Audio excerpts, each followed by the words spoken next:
Hello friends, Dhamus kitchen and blog પર તમારું સ્વાગત છે। તહેવારોમાં નાસ્તા માટે ખાસ કરીને સૂકા નાસ્તાઓમાં આપણે ગુજરાતીઓ સેવ ગાંઠિયા તો બનાવતા જોઈએ, જેથી ઝટપટથી કાઢી ઘરનાને કે મહેમાનને પીરસી શકાય। અને સેવ ગાંઠિયા મોટા ભાગે બેસનથી બનાવીએ, પણ આજની આ સેવ આપણે ઘઉંના લોટથી બનાવીશું। બનાવવાની રીત એકદમ યુનિક અને અલગ છે। જોઈને ચક્કરમાં પડી જશો કે આટલી ક્રિસ્પી ઘરે પણ બને। અને એના માટે જોઈશે 1 વાટકી ઘઉંનો લોટ, જે સામાન્ય રીતે આપણે રોટલી માટે દળાવતા હોઈએ એ જ લેવાનો છે। અને સાથે અહીં અડધી વાટકી જેટલી મગની ફોતરાવાળી દાળને અડધો કલાક પલાળીને રાખી છે, એટલે દાળનો દાણો પણ સરસ સોફ્ટ થઈ ગયો છે। હવે આપણે એક પ્રેશર કુકર લઈશું અને એમાં થોડું પાણી ઉમેરીશું। અહીંયા પાણીનું પ્રમાણ એકદમ ઓછું રાખવાનું છે, બહુ ઝાઝું પાણી નહીં ઉમેરીએ। ત્યાર પછી ગેસ ઓન કરી કુકરને આપણે ગેસ પર મૂકીશું અને પાણીને સરસ રીતે ગરમ થવા દઈશું। હવે કુકરનું પાણી સરસ રીતે ગરમ થાય ત્યાં સુધીમાં આપણે એક આવો કોટનનો ટુકડો લઈ લઈએ અને ઘઉંના લોટને એમાં ટ્રાન્સફર કરી દઈએ। ત્યાર પછી લોટને આપણે આ રીતે કવર કરી દેવાનો છે। આ રીતે પોકેટ ટાઈપ બનાવી સરસ રીતે સેટ કરી લઈએ। કોઈ વાસણની અંદર આ રીતે સેટ કરી દઈશું। અહીંયા તમે ખુલ્લું વાસણ અથવા તો કોઈ પેક ડબ્બો પણ લઈ શકો છો। ત્યાં સુધીમાં કુકરમાં પણ પાણી સરસ રીતે ગરમ થઈ ગયું છે, તો સૌથી પહેલા કુકરમાં એક સ્ટેન્ડને સેટ કરીશું અને ત્યાર પછી બાઉલને સેટ કરી દઈએ આ રીતે। અને હવે કુકરનું ઢાંકણ ઢાંકી આપણે એક સીટી થવા દેવાની છે। હવે લોટ સરસ રીતે તૈયાર થાય છે ત્યાં સુધીમાં આપણે એક મિક્સર જાર લઈશું અને એમાં દાળને ટ્રાન્સફર કરીશું। અહીંયા દાળની અંદર પાણી એકદમ ઓછું હોવું જોઈએ, 1 ચમચી જેટલું હોય તો ચાલે, પણ બહુ વધારે પાણી ન હોય એનો ખાસ ખ્યાલ રાખવાનો। અને જો ધોયા પછી પાણી બિલકુલ ન વધ્યું હોય તો 1 ચમચી જેટલું પાણી ઉમેરી દેવાનું, જેથી પીસવામાં આપણને ખૂબ સરળતા રહેશે। હવે જો તમારે સેવને ખૂબ જ સરસ મજાની મસાલાવાળી બનાવવી હોય તો આ સમયે તમે આદુ મરચાના ટુકડા પણ ઉમેરી શકો છો। અને જો લસણવાળા ફ્લેવરની સેવ બનાવવી હોય તો 4 થી 5 લસણની કળીઓ પણ ઉમેરી શકો છો।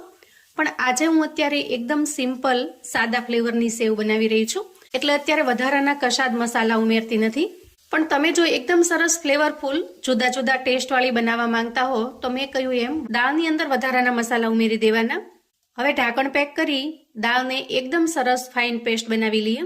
તો જુઓ, આપણે દાળને પીસી અને એકદમ સરસ ફાઇન પેસ્ટ બનાવી લીધી છે।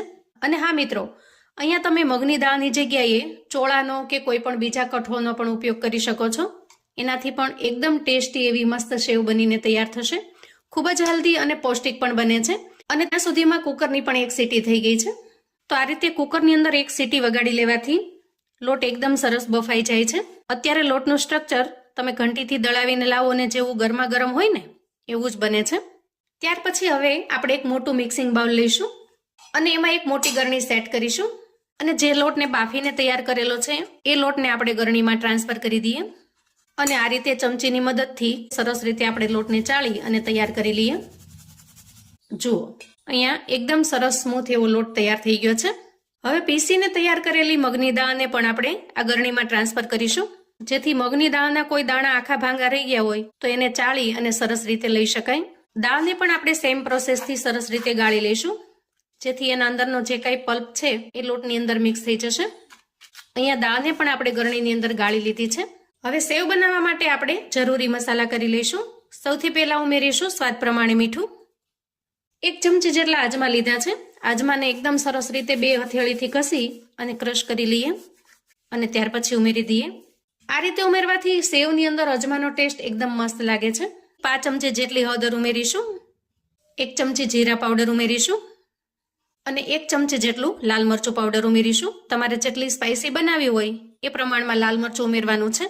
અને જો કોઈ ફ્લેવરવાળી બનાવતા હો, આના અંદર તમે ગ્રીન મરચું ઉમેરેલું હોય ત્યારે પણ લાલ મરચાંનું પ્રમાણ એ રીતે જોઈને ઉમેરવાનું છે। અને 1 ચમચી જેટલું તેલનું મોણ ઉમેરી દઈએ। હવે આ બધા જ મિશ્રણને આપણે હાથની મદદથી મિક્સ કરી દઈએ।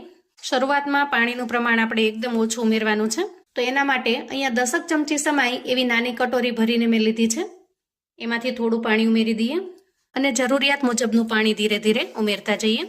જુઓ, અહીંયા 1 કટોરી પાણી મેં ખાલી કર્યું છે અને ફરી બીજી નાની કટોરી જેટલું પાણી લીધું છે। તો જુઓ, અહીંયા સેવ બનાવવા માટે આપણે એકદમ ઢીલો પણ નહીં અને સાવ કઠણ પણ નહીં એવો સેમી સોફ્ટ લોટ બાંધવાનો છે। અને ટોટલ 2 નાની કટોરી જેટલું પાણી આપણે આ લોટને બાંધવા માટે વાપર્યું છે। તમારી લોટની ક્વોન્ટિટી કેટલી છે એના ઉપર પાણીનો આધાર રાખે છે. એકદમ પરફેક્ટ એવો લોટ બનીને તૈયાર છે. આટલી તૈયારી કર્યા પછી આપણે સંચો લઈશું. તમારે જેટલી જાડી કે પાતળી સેવ પાડવી હોય એ પ્રમાણેની સ્લાઇડ લઈ લેવાની છે. તો આપણે આજે 3 નંબરની જાળી છે એનાથી સરસ સેવ પાડીશું. થોડી જાડી અને ખૂબ જ ક્રિસ્પી એવી બને છે. બ્રશની મદદથી સંચાને સરસ રીતે ઓઇલથી ગ્રીસ કરી લઈએ. ત્યાર પછી બંને હાથને થોડા તેલથી ગ્રીસ કરી લઈએ અને તૈયાર કરેલા લોટમાંથી આ રીતે લોટને સેટ કરી દઈએ અને સંચાને પેક કરી દઈએ. હવે અહીંયા મેં ગેસ ઉપર અગાઉથી તેલ ગરમ થવા માટે મૂકેલું છે. ગેસની ફ્લેમને મીડિયમ પર રાખી સૌથી પહેલા તો તેલને સરસ રીતે ગરમ કરી લેવાનું છે. થોડીવાર તેલ ગરમ થાય ત્યાર પછી ચેક કરી લઈએ. તેલ એકદમ સરસ ગરમ થઈ ગયું છે. હવે આ સ્ટેજે આપણે સેવને પાડી લઈએ. સેવને ઉમેર્યા પછી થોડીવાર માટે આપણે બિલકુલ નહીં ચલાવીએ. થોડી એને ક્રિસ્પી થવા દઈશું અને અંદાજે 1-8 મિનિટ પછી આપણે એની સાઈડ ચેન્જ કરી લેવાની છે. એકદમ ક્રિસ્પી અને ખસ્તા એવી ઘઉંના લોટની સેવ બનીને તૈયાર છે.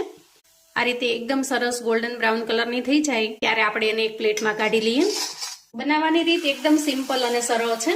હવે જે રીતે મોટી સેવ પાડી છે એ જ રીતથી આપણે થોડી ઝીણી સેવ પણ પાડીશું. એકદમ ક્રિસ્પી, કુરકુરી અને ખૂબ જ ટેસ્ટી એવી સેવ બનીને તૈયાર થાય છે. આની તમે જાડી સેવ, ઝીણી સેવ કે ગાંઠિયા પણ બનાવી શકો છો અથવા તો ચકરી બનાવી હોય ને તો ચકરી પણ એકદમ સરસ ક્રિસ્પી અને ખસ્તા બનશે. તો મારી આજની આ મહેનત જો તમને થોડી ઘણી પસંદ આવી હોય તો વિડીયોને એક લાઇક ચોક્કસથી આપજો અને આજની આ રેસિપીને તમારા સગા સંબંધી, ફેમિલી, ફ્રેન્ડ્સને પણ શેર કરજો જેથી તેઓ પણ તહેવારમાં આ ક્રિસ્પી સેવ બનાવીને તૈયાર કરી શકે. એકદમ ક્રિસ્પી અને ખૂબ જ ખસ્તા બને છે. જુઓ, અહીંયા હું તમને તોડીને બતાવું. જુઓ, બાળકો તો આ સેવને ખાતા નહીં ધરાય એટલી સરસ કુરકુરી અને લાજવાબ બને છે. અહીંયા મેં જાડી સેવની સાથે સાથે પાતળી સેવ પણ બનાવીને તૈયાર કરેલી છે. જુઓ, એકદમ ક્રિસ્પી, એ પણ ખૂબ જ સરસ ક્રિસ્પી અને ખસ્તા બની છે. ઘઉંના લોટની સાથે મગની દાળ ઉમેરેલી હોવાથી એકદમ પૌષ્ટિક પણ બને છે. આ સેવને તમે બાળકોને નાસ્તામાં, લંચ બોક્સમાં, ટિફિન બોક્સમાં આપી શકો છો. તો મિત્રો, વિડીયો ગમે તો લાઈક શેર કરજો. ચેનલ પર જો નવા છો તો ચેનલને સબસ્ક્રાઇબ કરજો. ફરી મળીશું એક નવી રેસિપી સાથે. ત્યાં સુધી આવજો.